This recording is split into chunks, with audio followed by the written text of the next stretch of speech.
Ladies and gentlemen, welcome aboard the Wright Flyer. I'm Randy Wright, and I'll be your captain on this solo flight special edition of our state-of-the-art radio program. Folks, this will be the final boarding call, so if you please, claim your seats, fasten your seatbelts, kick back, relax, and enjoy the show while I go ahead and delve into the pre-flight checklist, as there really is a lot of news and information to get to before I may fully indulge you with your in-flight entertainment. Well, folks, when we see what's happening with the current sitting Attorney General of these United States of America with Jeff Sessions, we see that Donald Trump is beginning to throw under the bus the senator that first came to support his presidential bid back during the 2016 presidential election cycle. It's just one of those things that can't be ignored, and we all know that Trump likes to go out there and demand absolute, almost blind loyalty from his surrogates and acolytes. But I'm going to go so far as to say that it's not just blind loyalty, it's fealty.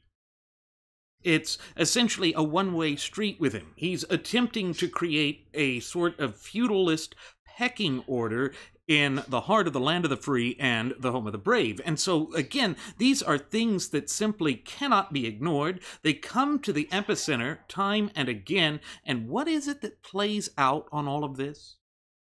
What plays out on all of it is that it's surrounded by that lingering thorn in the side issue that has been haunting the 45th president of these United States of America before he even assumed the highest office in the land. That's that Russian story. It won't go away. And we know for certain that the president is very displeased with this early supporter of him, with his attorney general, because he recused himself. To Trump's mind, this was weakness. But literally what was happening there, what the former senator from the great state of Alabama was attempting to do, was to remove any appearance of impropriety that would attach or affix to this issue, with the fact that he had been having conversations with Russian governmental agents, diplomats, officials, what have you, at a time when he was also advising the Trump campaign. Now, all of a sudden, this story keeps going from drip, drip, drip to a sort of cornucopia of problems, an issue that simply refuses to go away.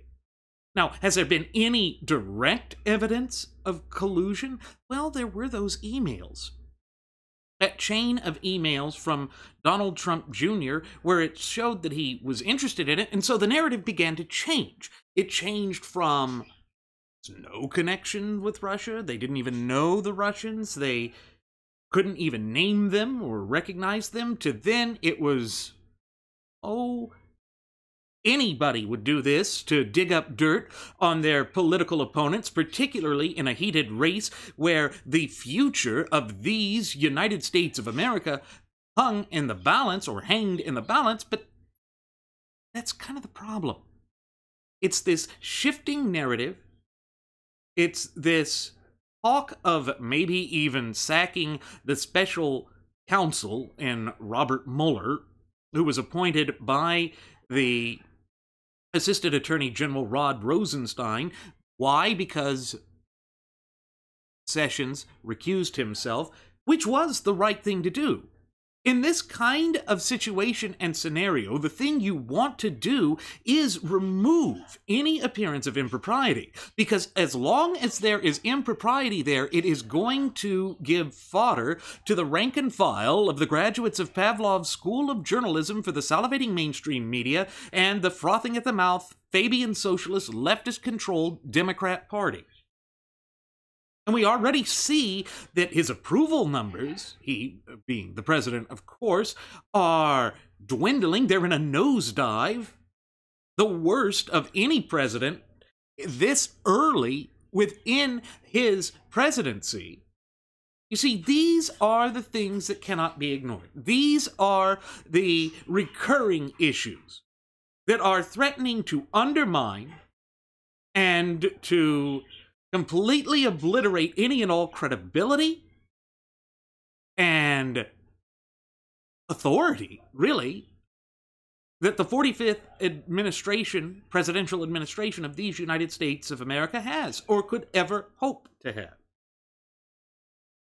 But one of the things that sticks out to me as a striking thing, as something that really doesn't sit well with me at all, is this whole idea that Trump commands loyalty from his various surrogates, from his staff and personnel, and his cabinet. But he doesn't give it back in return. He doesn't really stand up for them. And then he goes out on a limb to attack them at every given and available opportunity. And we know that he has this sort of approach to not just allies. He goes after those who take a principled stance to basically deliver what their constituents have demanded. Think of the way that he went after the House Freedom Caucus back when this whole healthcare debacle was first getting started. And that's another issue that is boiling over right now.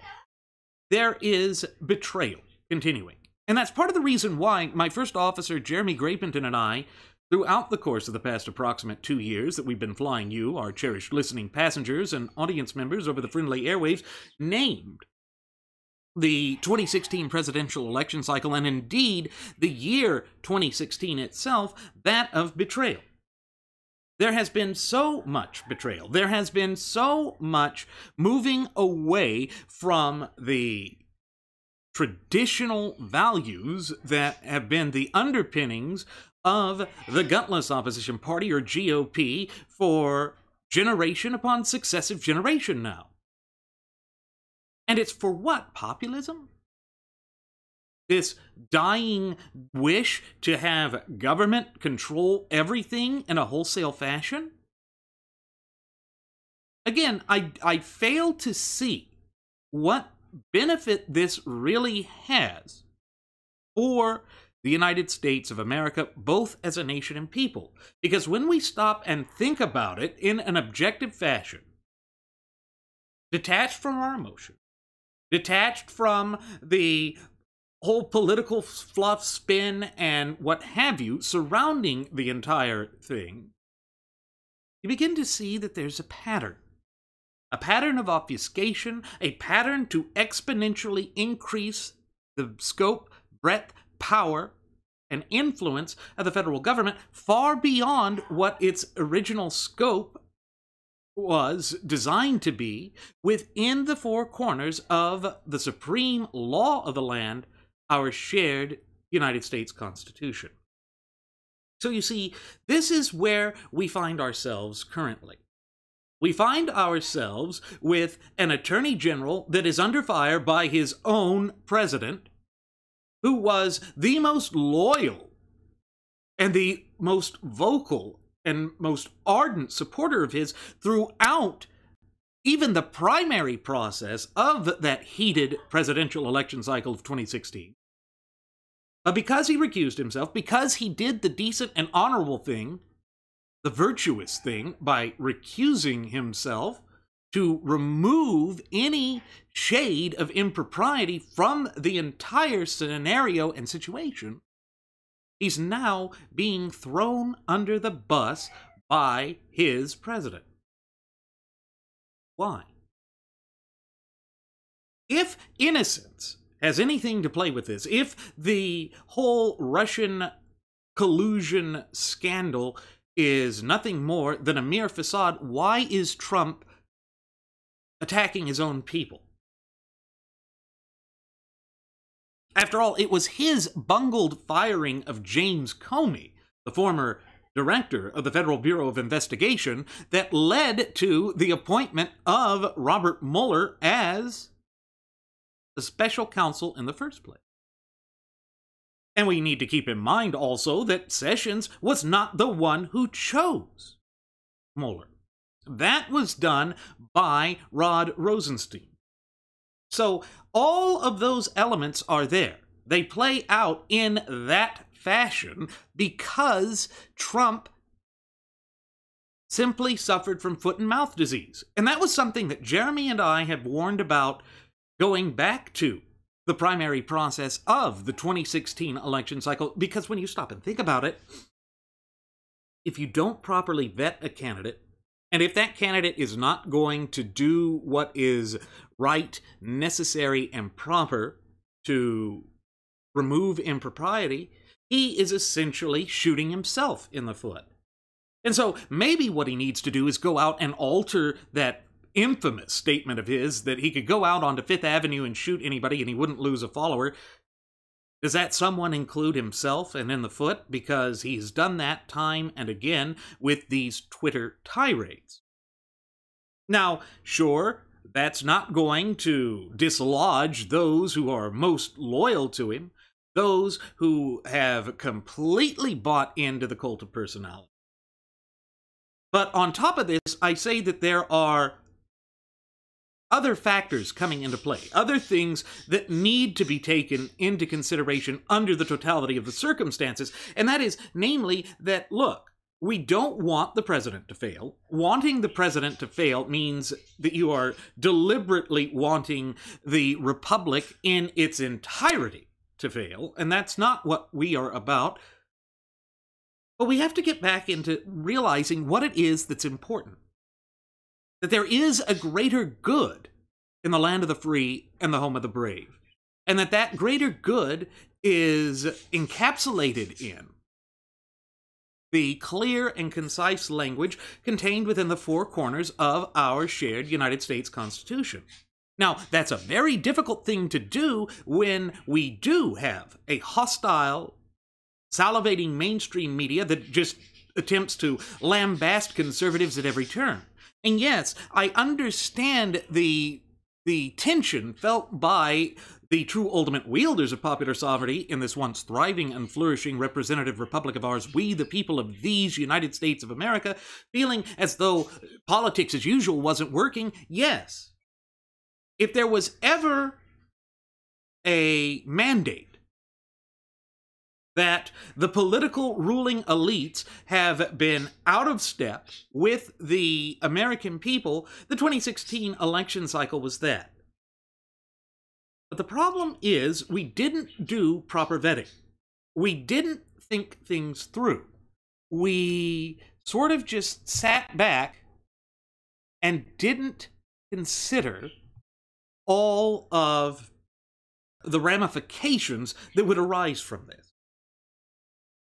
If you have someone who is so egotistical that he cannot, for even purposes of self-preservation, practice restraint, that is a major hurdle. It's a major obstacle for the smooth operation of this country.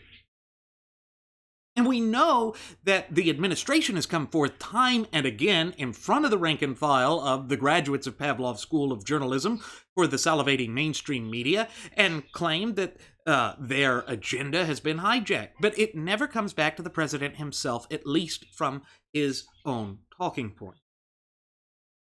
Now, I'm not going to deny that Congress has not really been doing their job.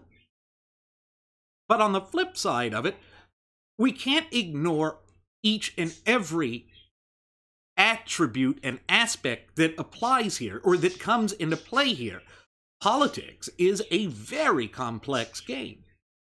And our system is multifaceted by design. That's part of the checks and balances that our wise, sagacious founding fathers, in their near infinite wisdom and foresight, gave to us to protect us from unilateral action being taken within the upper echelons of the federal government.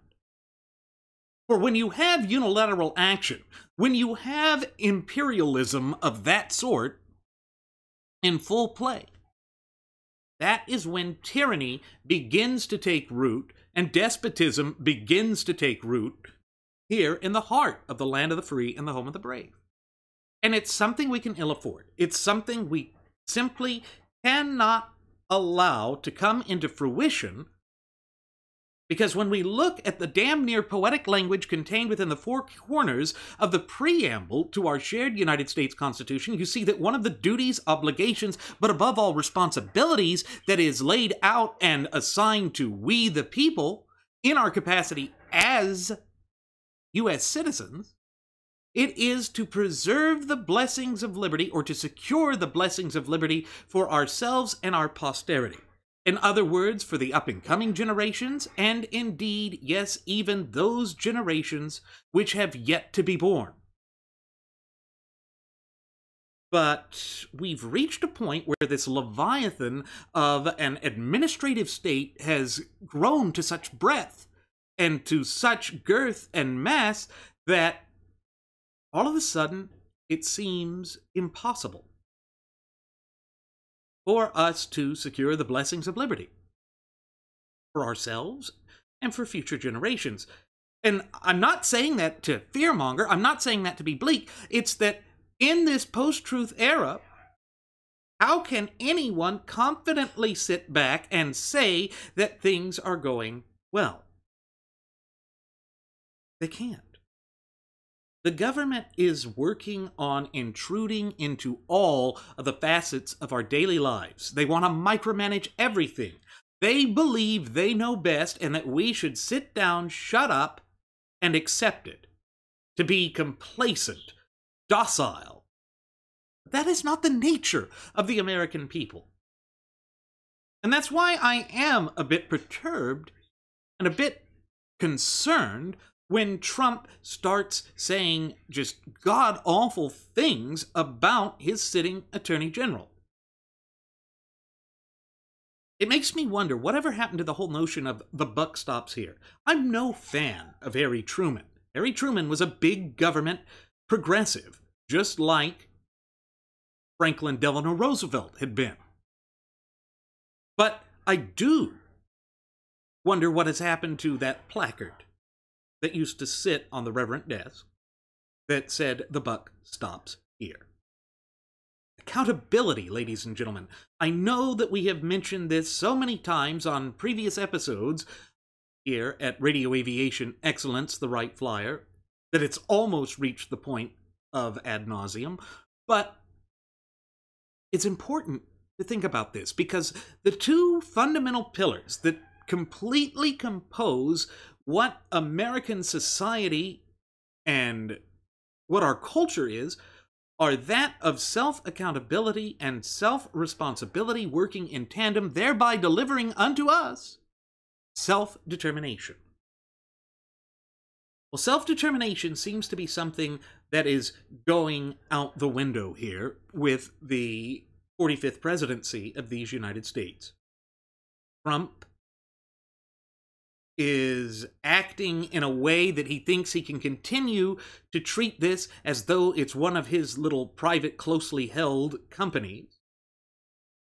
And this is part of the reason why Jeremy and I have stated time and again before that you simply cannot run these United States of America as you would a business entity. That's because we have fundamental and inalienable rights that are in play, and we have the natural law tradition. That which is written in stone on the hearts of every American citizen, that is something that cannot be escaped. That is something that has been ignored by both sides of the political aisle in this modern system of American polity, and it works to the great detriment of the people each and every time. Now, Sessions is still trying to continue to enforce the immigration reforms that were in place, you know, to actually enforce the laws that are on the books, something that should have been done for a long time now. But at the same time, he's now having to deal with these public outings, these public attacks, these public smears by his boss. I can only imagine how unnerving that must be, how frustrating that must be. but it speaks volumes about the current state of affairs in the land of the free and the home of the brave. We have reached a point where the president wants absolute fealty from his underlings, and then he will discard them whenever it feels politically expedient for him to do so. Why? I'm reminded again of what Sam Adams had said. Sam Adams said that if we wanted our republic to be a thriving, flourishing, vibrant, and robust republic, we would have to be a virtuous people. That means that we'd have to live by a high standard of morality. Unfortunately, we are not living by a high standard of morality. Our political leaders are acting in a feckless, reckless fashion, and again, it has us careening down a path to which it will be exceedingly difficult to return from. The abyss is approaching rapidly, and we see no way out, because somebody has jammed a knife in the accelerator and left the wheel to spin free. So we're threatening to careen off that cliff completely out of control. And chaos is what is embraced by this current presidential administration. And if you stop and think about it, that doesn't really work, because we have a natural order of things, the natural law tenets. The United States is about order, not about chaos. But unfortunately, chaos is what is reigning supreme at the highest echelons of the government. And all because of this whole Russian crap that won't go away. The fact that we have a lack of transparency there should be disconcerting for decent, hard-working, red-blooded American citizens from coast to coast and border to border in this once thriving and flourishing representative republic and vibrant community of popular sovereigns of ours. Because it tells me that the Constitution is lost somewhere in all of this. By allowing our system of polity to devolve into a mere spectator sporting event, what we have done is essentially cast by the wayside our morality. You see, moral relativism and political correctness, they are being utilized by either side of the political spectrum in a way to strip, deprive, and abridge the fundamental and inalienable God-given rights of the people. And we simply can't afford to allow that to continue, unchecked and unchallenged. So how is it that the president can sit there with a straight face and demand the kind of loyalty that he does not reciprocate to his own people? Is it any wonder, then, that there are leaks? We know that Trump has complained about leaks since he first assumed the reins of political power in these United States of America. We know that that was done because from some of those people it was said that Trump doesn't like to hear criticism, and we know he doesn't. His behavioral pattern in his 4 decades out there in the public limelight show us exactly how he's going to act. Again, this is part of the reason why it's important to vet your candidates before entrusting them with the reins of political power. But unfortunately, that's not what happened. A sense of euphoria got us there, and we were seduced by the notion of victory at all costs. But can we really afford the cost? That's a question I don't think's being asked. I think it's ridiculous the way that the left comes out here and just throws up as much muck and moreau as they can to create as much subterfuge as is humanly possible. It's hypocritical. They didn't care when Barack Hussein Obama was out there doing imperial presidency type things, acting in a unilateral fashion, stomping on the supreme law of the land, which, pursuant to Article 6, Clause 2, what is known in the common American vernacular as the Supremacy Clause, is none other than our Constitution itself. Now they find the Constitution important. But at the same time, the hypocrisy on the right cannot be ignored either. It's important that we call out whoever is in the highest office in the land, or whoever wields higher elected office in this country, irrespective of what party they belong to. Again, as the father of our nation, George Washington, warned us of in his farewell address of 1796, this all comes back to us. It all comes back to there being these disparate and competing factions, and because these things have fallen into place, we have lost sight of the overarching good in this country. In other words, we are almost of the opinion that there is no overarching good in the land of the free and the home of the brave. But nothing could be further from the truth. It is our fundamental and inalienable God-given rights that reign supreme. That is what should matter to all of us, more than political party, more than a spectator team, a sporting team that is now our political team, rah-rah, shish kumbah. Unfortunately, those who are the so-called right-wing pundits and commentators have sold their soul with respect to that. They aren't living up to conservative values or principles anymore. But the chaos is a reflection of a sense of despair, a sense of despondency that has set in with the hearts, souls, and minds of we the people. Because we look at our surroundings, we look at the current state of affairs, the status quo in the United States, and we ask ourselves, is this really our country anymore? Is this the same country that I know and love, that I was born and raised in? Because at times, it certainly doesn't feel like it. It is under assault from all sides. The chicanery, the bread and circuses, all of the nonsense continues. It continues unadulterated, with complete and total carte blanche. And it leaves we, the people, high and dry, in a position that we cannot afford to be in, weakened, disheveled, confused. And think about that for a moment.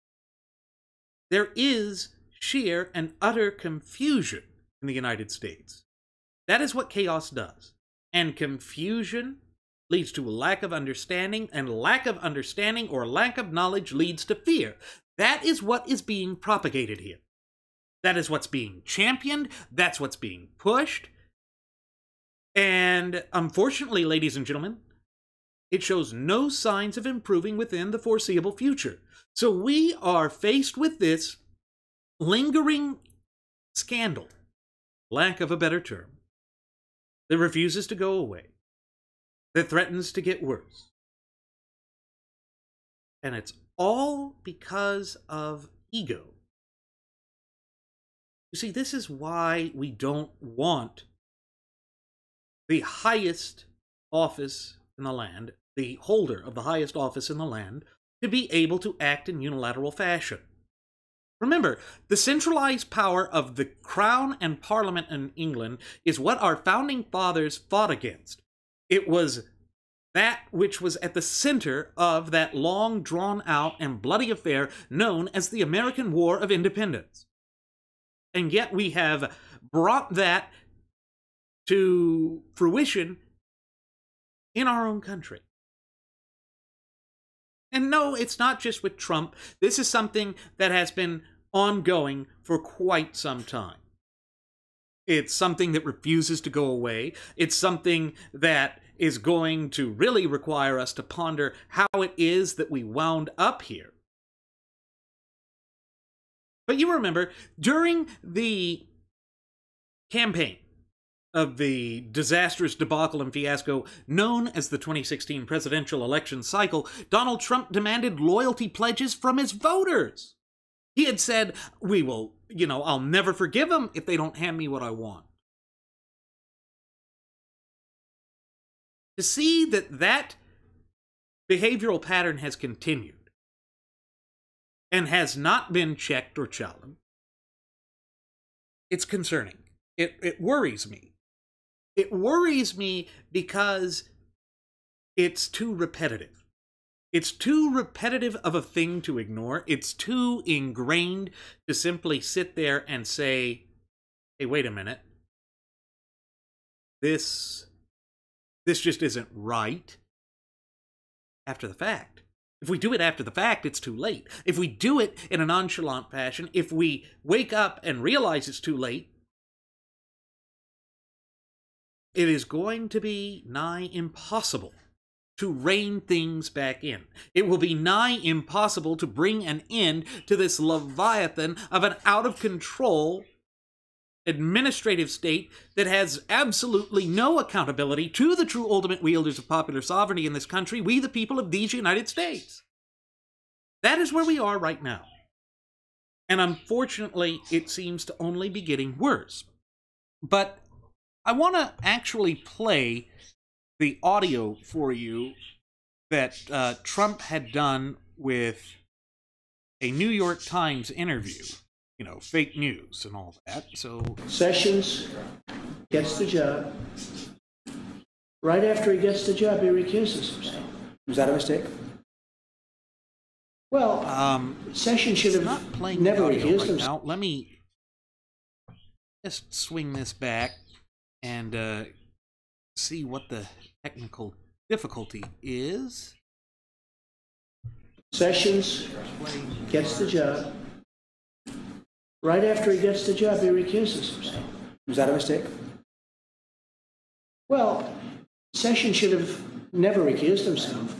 And if he was going to recuse himself, he should have told me before he took the job, and I would have picked somebody else. Mm-hmm. He gave you no heads up at all in any sense. Zero. Okay. So Jeff Sessions takes the job, gets into the job, recuses himself. I then have, which frankly, I think is very unfair to the president.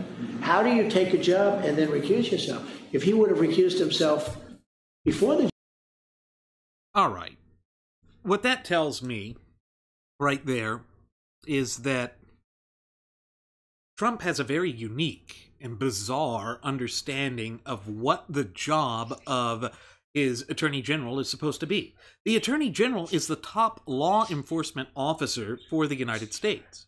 In other words, the Attorney General is supposed to enforce the law even against the president. Because, again, we don't have color of title in the United States. That's something that is expressly and strictly forbidden by the clear and concise language contained within the four corners of our shared United States Constitution. So what we see playing out with Jeff Sessions here is that Trump thinks it's unfair. He thinks it's disloyal that Sessions was looking out for the fact that the office is higher than he is. And again, ladies and gentlemen, when we show respect to the presidency or any of these higher elected offices, it's not for the person that holds them. The office is something that is separate, apart, and greater than the office holder. You see, ladies and gentlemen, that goes back to the whole tradition that the United States is greater, its whole is greater than the sum of its mere parts. But the way that Trump is acting, the way that Trump has been conducting himself throughout this all, you wouldn't be wrong in thinking that he's not doing that he's not living up to the ideals that the United States is all about and has always been about. Again, that's part of the problem of failing to vet a candidate. What is his understanding of the Constitution? Well, we know that he has stated before that he's never once read the Constitution from cover to cover because he saw no intrinsic nor any inherent value in doing so.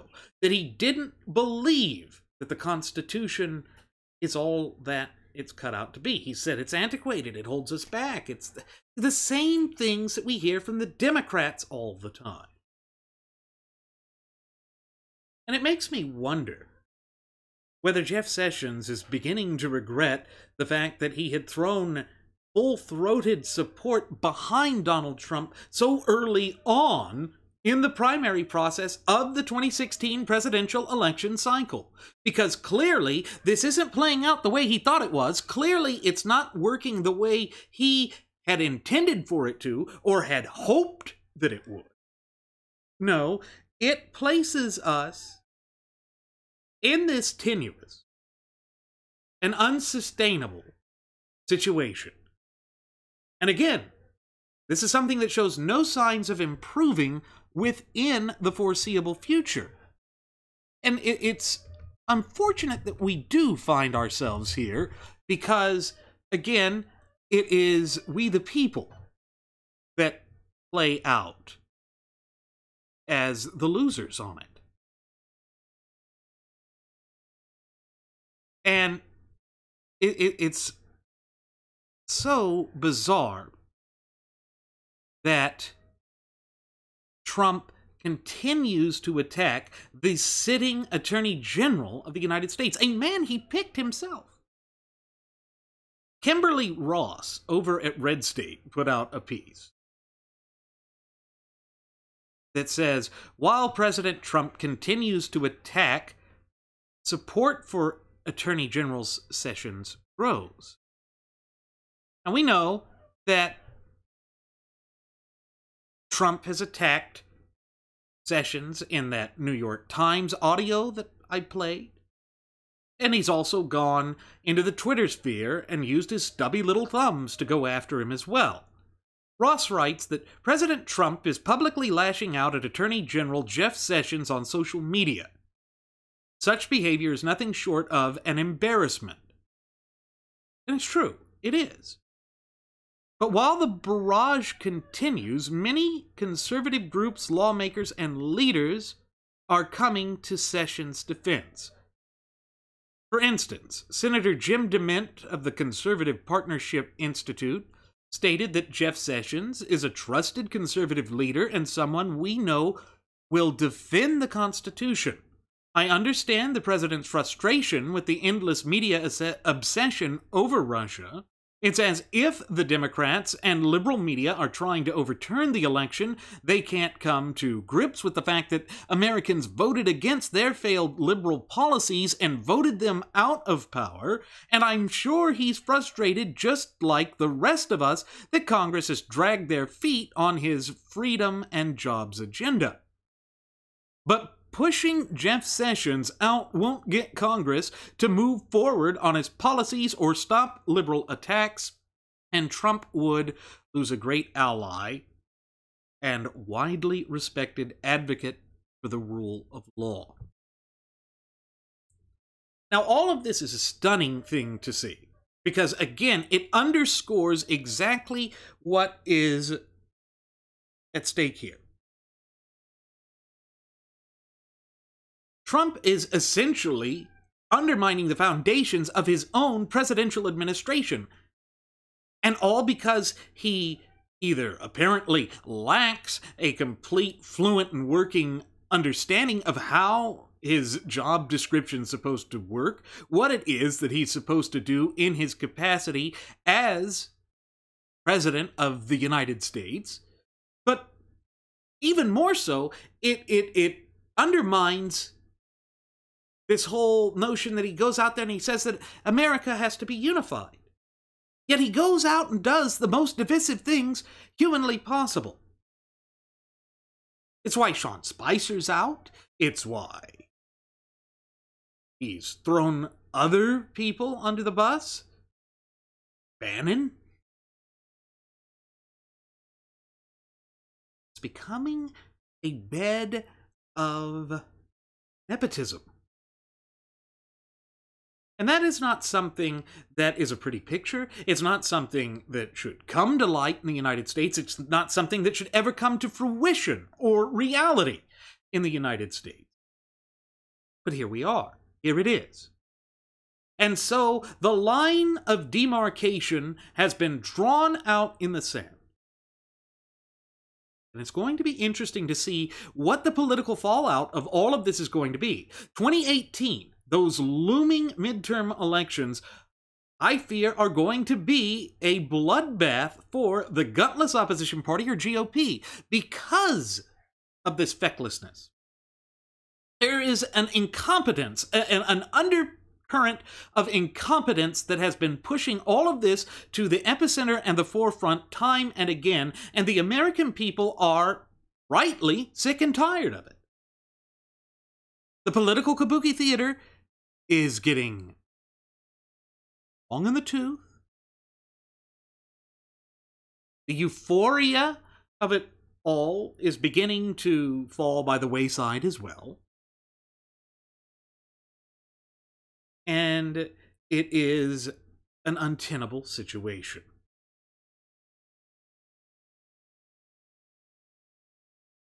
You see, when it comes to these matters, Trump is his own worst enemy. Trump is the one that has propelled this, prolonged this, and kept it in the center of attention. He's not masterfully handling the media, and yes, we have always said that the media has had a slant and bent against conservatives. That's not new. But this whole notion of fealty from your underlings, full support, blind support, reckless support, to destroy your own career, and damn sure don't consider the best interests of the country, that is unacceptable. That is not who we are, either as a nation or people. It does not reflect our values. It further draws us astray from being the virtuous people that Sam Adams said we had to be if we wanted to be a strong, vibrant, robust republic. And it leads to bread and circuses and chicanery, the absolute worst sort. That cannot be allowed to stand. Because again, it works against us, each and every time. But not just us. The future generations in this country as well are being impacted by this. And that's unfortunate as well. Because the longer it goes forward with these types of attacks, the more difficult it is going to be for we the people, in our capacity as the true ultimate wielders of popular sovereignty, to bring this nation back from the brink. And what that is going to fall down to each and every time is that we're going to have to foster a fluent and working knowledge and understanding of our Constitution, and then we're going to have to demand that our elected officials strictly adhere the Constitution. There is no alternative course available to us. And I know that that's far easier said than done, but done it must be. Going back to this, Tony Perkins, the president of the Family Research Council, said that Attorney General Jeff Sessions has, in a very short time, restored the Justice Department's reputation as one that upholds the law, not circumvents or undermines it. He has ushered in a new era at DOJ, one that cherishes the Constitution and its protection of our freedom from government oppression. If there's one thing we know about the Attorney General, it's that he understands the importance of all our God-given rights, respects the law, and is making tremendous progress to restore our nation to greatness. As a former law enforcement officer, I am very encouraged he is following through on his commitments to the law enforcement community. Jeff Sessions is doing what he promised in his confirmation hearings, a refreshing and welcome change for all Americans. But in the end, it doesn't matter. In the end, it doesn't matter because Donald J. Trump expects fealty. One-way street of blind devotion and loyalty strictly unto himself, and that is all he will ever strive for. To him, that's more important than the supreme law of the land. To him, that's more important than your fundamental and inalienable God-given rights, and that is a danger. Again, I don't want the man to fail. But the man does fail when he assumes a position that undermines the constitutional framework of this, our beloved republic. There is no way around that, ladies and gentlemen, because what it tells us and what it shows us, beyond a shadow of the doubt, is that he would uproot anything within it just to improve his position, to gain more power for himself. We didn't like it when Obama did this. Hell, we didn't even like it when George W. Bush did it. And we damn sure don't like it when Donald Trump does it. Why? Because in the end, it is the true ultimate wielders of popular sovereignty in this once thriving and flourishing representative republic of ours, we the people, that suffer. We are the ones left holding the bag here. Well, enough is enough. At what point will we sit there and begin to stand up to the political kabuki theater, the chicanery, the nonsense, the bread and circuses that have been shoved down our throats for far too long now? Good question. The article goes on. Ken Blackwell, who is the head domestic policy for Trump transition, and a former mayor of Cincinnati, Ohio, Secretary of State, and senior fellow American Civil Rights Union, wrote in a Facebook post, as someone who has worked with Attorney General Sessions, most recently on President Trump's transition team, I cannot speak highly enough about General Sessions' credentials and integrity as the nation's top law enforcement officer, or about his loyalty to President Trump. Why would anyone in their right mind, after seeing this, after bearing witness to the way that this has been unfurling, want to work in the president's cabinet? They'd be thrown under the bus. And of course, the rumor mills have been going out there, as they did so frequently during that entire debacle of the 2016 presidential election cycle, saying such names as Texas Senator Ted Cruz would be the Attorney General. Well, that was washed. And why does Trump want to get rid of Sessions? Because he thinks maybe he can then get rid of Special Counsel Mueller. But ladies and gentlemen, that's not going... Yeah, he can fire him, but that starts to get Nixonian. And we all know how the frothing of the mouth Fabian socialist leftists always want to tie everything to Watergate. This could be a repeat of that, if only because of bungling on the part of the commander-in-chief. Again, none of this stands to the strength of the United States or to the embetterment of the United States. It's chaos. And this chaos threatens to undermine all that we cherish in this country. All that we have held near and dear. All of the values that we have worked to preserve. And think about that. What is a conservative? The root word of conservative is to conserve or to preserve. And it should be to preserve the supreme law of the land, which I've already stated is none other than our shared United States Constitution. And you notice that one of the common denominators about the things that are being said about Sessions in his role as the current sitting Attorney General of these United States of America is that he has been a stalwart defender of the Constitution. That he has returned the Department of Justice, or DOJ, back to constitutional roots. Is that why Trump doesn't like him? Because we already know Trump has gone forth, said that the Constitution holds us back, it's archaic, it's antiquated, all those things that we lambast the left for, but because this guy has an R after his name, after suddenly having an epiphany one night in 2015 and throws his hat in the ring, that all of a sudden he's a conservative? Remember, he said it's the Republican Party, not the Conservative Party. And that he didn't need conservative.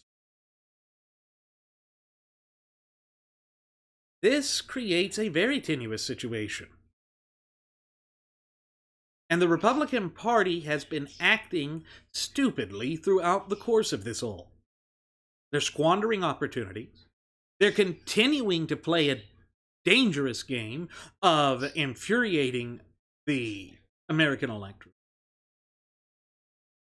And ladies and gentlemen, we here at Radio Aviation Excellence, the Wright Flyer, warned you that this would happen. That it would continue to mire this administration in a quagmire of its own creation. And that the ego of the president would lead him to double down on things that ultimately, in the end, are self-destructive distractions for himself. That they work against him, that they tear him down, that they undermine the credibility of his entire administration. And he ought to care about this. He ought to care about this because it hurts him. Not just him, it's going to hurt his legacy, and it's going to hurt his party. But remember, he didn't show any loyalty to party. He demanded party loyalty to him. Again, this whole fealty thing comes into play. And you notice that that was his chief complaint with respect to Attorney General Sessions. He said that by recusing himself, that Sessions was essentially being disloyal to the president. How in the hell does that work? Well, the truth of the matter is it doesn't work. Truth of the matter is,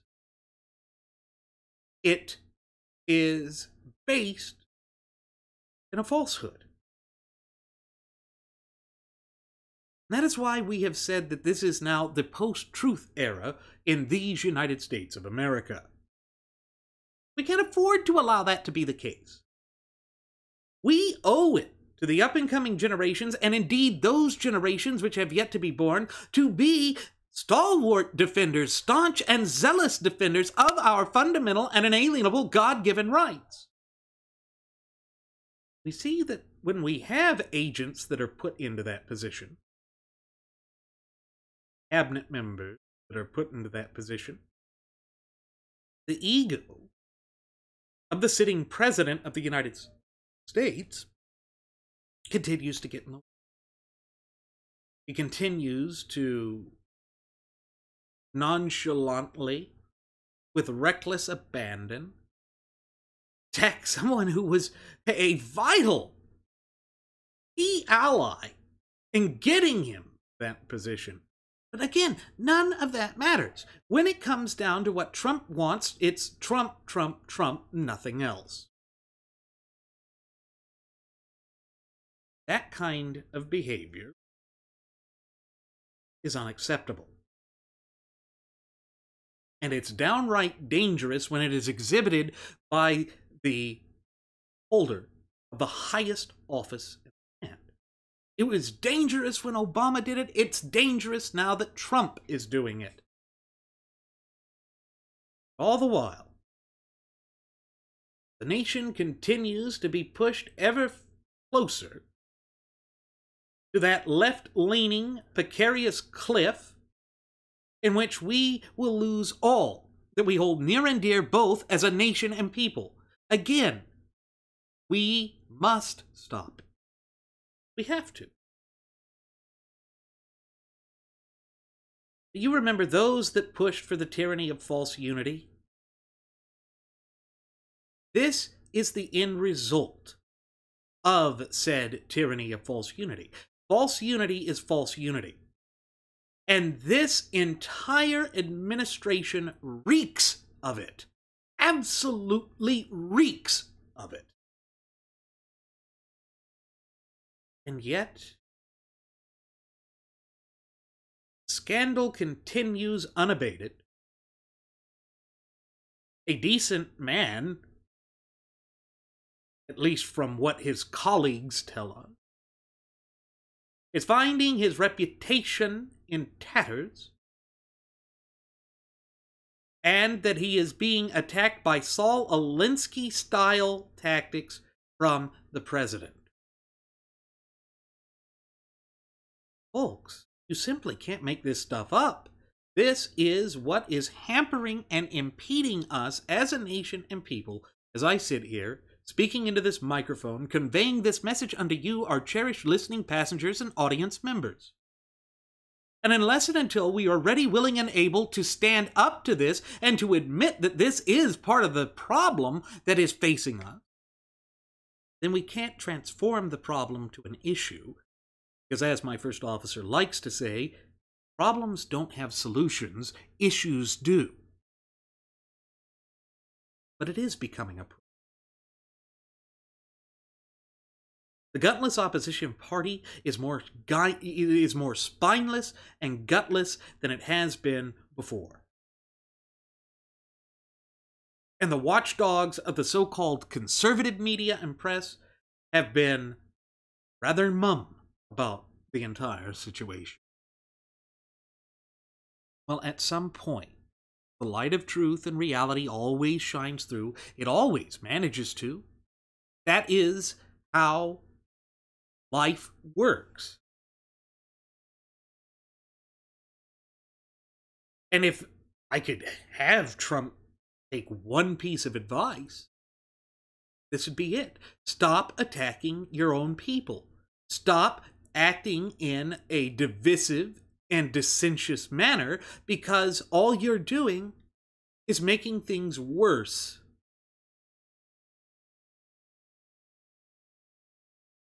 And that was what so many were concerned would be the case. That this would be an unmitigated disaster of biblical proportions, that he would be unable to curtail himself, and that's certainly what he has been unable to do. He hasn't curtailed himself one iota.